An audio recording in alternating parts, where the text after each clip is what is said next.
दिन्छु भन्थे तर आजसम्म दिन जान पाएको छैन।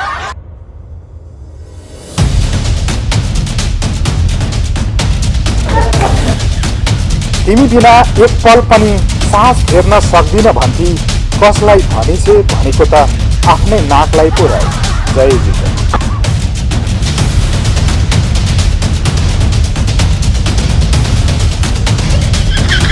अरूको जुठो खायो भने माया बढ्छ रे भनेर तिम्रो जुठो खाएको त मुखभरि घाउ आयो। तिम्रो मायामा लुप्त सल्केको रहेछ कि के हो?